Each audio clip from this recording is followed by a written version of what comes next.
item 8 is 170937. It's our regular communication from the Fire and Police Commission relating to updates and current activities. And we welcome you. Thank you.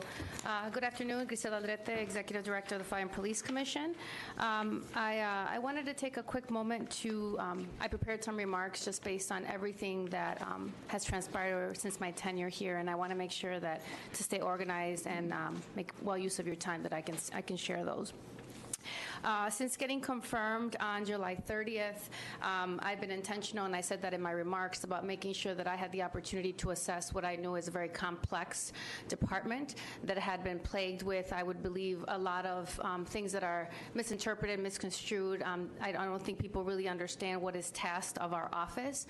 And so having the opportunity to sit with the staff one-on-one and assess that has been really important to me personally, to one, and I did share that during my process, making sure that the staff, the people that are doing the work day in and day out, feel supported, and that we make sure that we start to begin to change the rhetoric around the FPC office.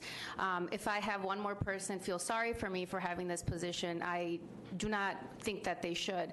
This is a position that I hold with a lot of honor, honor to be in front of you almost every week, and I want to make sure my staff feels honored to work in a department and that we don't become what I would consider the dumping grounds for everybody's feelings of whatever else they're feeling in the community. We are here to be of service. We are here to support. We are here to engage, but we also deserve the respect and the opportunity to serve.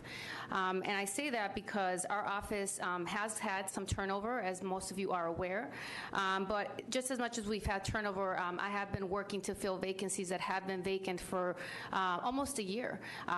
We've had 6 vacancies that now 3 of those are filled. 2 are transfers. One individual, April, who joined us from the police department, one individual who transferred to the city clerk's office, and one investigator that is coming specifically to task to help us work with the ACLU settlement agreement. So I believe those 3 positions are crucial to our operations.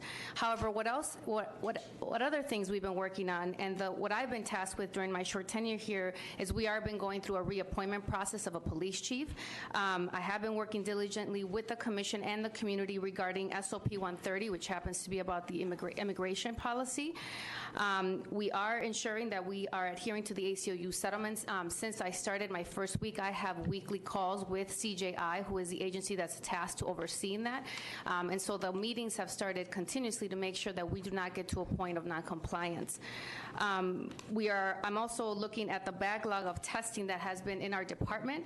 One of the things we are moving forward is the promotional exams for lieutenant, captain, and sergeant for the police department to start in December. I am moving forward with a police class in the spring, or in February, if I should say. We're also going to test again for 911, for HEOs, and we will do another fire class next year. And that is on top of other testing that we'll have to do for police. So I want people to be aware that we're not just doing 1 or 2 things. We're juggling a multitude of things. Some additional updates, such as dismissing of few employees from the department, which I'll be working diligent now to fill those positions. I can't legally comment and get into the details of that. However, I am confident that with these structural changes I'm making, we will begin to see positive progress in many areas that I know you as council feel as important, and also our community.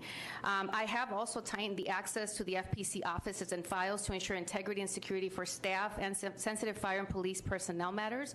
I have begun to do this regular audits on key systems in the department to see what is working, what needs some improvement, and one of the issues I found that needed to be changed was access to the FPC offices by non-FPC employees. For the safety of my employees and to provide security for the personnel records we hold, this was necessary. Some may have insinuated this is an information lockdown or hiding something. It is rather best practices and common sense, while not opening up the city to possible litigation on failing to protect vital documents and its staff. I'm focused and dedicated to solving these issues, meeting with community members, and working to create positive outcomes. However, there are some who will never be satisfied, and I understand that this is difficult work, and also the community is often left to feel the brunt of these shortfalls. But I'm working hard to ensure we may solve many of these issues as possible, but structural problems and changes cannot occur overnight, and all I am asking is for an opportunity to continue to do what I'm tasked to do with this office. Very good. Comments, questions? Well, let me... Mr. Chairman. Please. Thank you, Mr. Chairman. I wanted to ask a question because there was a recent article that was out in the Milwaukee Journal-Sun, I believe, and it related to the number of traffic citations that were given out this year versus last year or previous years. And I don't know all of the details, but in short, the reason being, as I understand it, is because of the ACLU lawsuit was noted to be a reason why some of the traffic citations, traffic enforcement was not being done to the degree that it had been done in previous years. What's your take on that? We have ongoing dialogue with MPD, and the regular audits that are happening are going to be part of that ACLU settlement agreement. This is why specifically we were able to hire a new investigator auditor to specifically be able to keep track of traffic stop citations or what we need to do to make sure we're compliant. I can't comment on a take of why this is being done or not done, but I know that with the regular audits that are going to be happening from my office with MPD and with the consultants, CJI, to make sure that we can answer any of those questions going forward. Okay. Anybody else? Yes, thank you, Mr. Chair. Just a quick question for you, Ms. Aldrete. Did I say that right? That's right. Hey. Thank you. Just now, you talked about some of the vital records and documents, and you said it really quickly, so I want to go backwards a little bit and just sort of understand what you were trying to share with us and clarify that a little bit more. Something about vital documents and... Yes, so our office, one of our offices, we're spread over 4 offices here at City Hall. One of our offices is directly connected with Department of Employee Relations. Okay. And so if you have access to our office, you could actually enter also Department of Employee Relations, which houses records for the entire city of Milwaukee. On top of that, my office houses any disciplinary hearings that are happening that could be ongoing investigations, and they are kind of just sitting there open. And so I want to make sure that our employees are protected with that sensitive data, but that we are not opening up ourselves up for that information getting out when it's not necessary for that. Thank you for that. Well, let me comment on your remarks, Madam Executive Director. You've only been in this position 3 months, and it seems like 30 years. There has been so much that has gone on. And speaking for myself, and I'm confident speaking for my colleagues, we want all of our department heads to succeed. We want all of our department heads to have success. And that isn't any different in your shop. I have personally tried to find ways to help your team because we've had a couple of things that we weren't expecting. For instance, your office manager leaving around Labor Day, okay, and with that departure, much institutional knowledge. So I know that it's. I want this to be a fair fight, and we want to be able to equip you and your team with the resources necessary to be successful. And I'm grateful that our former colleague Jim Bowl was able to, in essence, job loan himself to help in your shop, and the timing of so many things. With commissioner positions, with the police chiefs, renewal of contract, so many different things. It's wow, so many moving parts. And that's one of the reasons that, as chair of this committee, I have made it a standing agenda item to have your shop come before our committee because I'll speak for myself. I consider it, if not the most important work, then very, very close to the top as far as what we do as a community. And so I would ask that because we would like for you to come before us and to hear what's going on, we are also asking, and I'm asking specifically, that if you have some requests, if you have some needs that I would like for you to ask us publicly because, again, the last thing any of us want to do is see anybody flounder. okay? We're all in this together.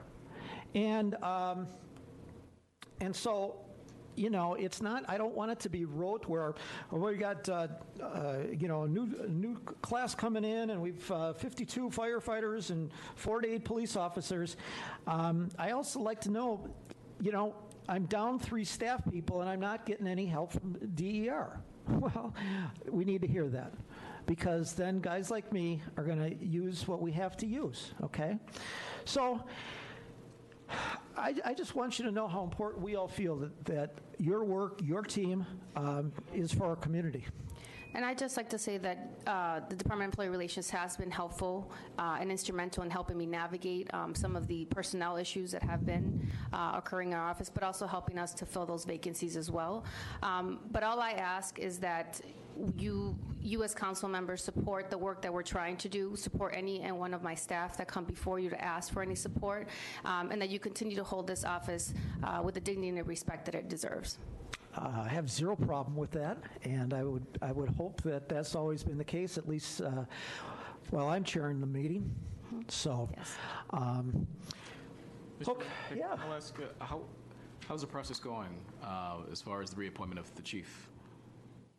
The process, great question. The process, I know it's been kind of insinuated that I am the one that dictates the process for the chief, and that is not true. That is set forth by the commissioners. The commissioners did set forth the process that when they made the announcement at the October 3rd meeting, that there would be 2 weeks for people to email or call or send letters to our offices for 2 weeks. Chief Morales did have one public meeting, October 30th. That was set forth by the commissioners, not me. And now they're going through a one-on-one process with the chief, and then looking to make their final determination regarding reappointment before the end of this year. So I just want to reiterate that the process is set forth by the commissioners and not by me. So we'll know before the end of the year is up whether or not that reappointment would happen. That is the plan of the commission, but I can't speak for them since I'm not a commissioner. I'm the executive director. Very good. And is there a particular, I know we said before the end of the year, which is next month, believe it or not. The last meeting is December 18th. December 18th. Okay, got it. Okay. And my example of DER, I just threw that out there. I have got no bone to pick. I just wanted to say they have been helpful. No axe to grind with. I used them as an example. But I think that, again, this work is important, and we all have to find a way to make it work.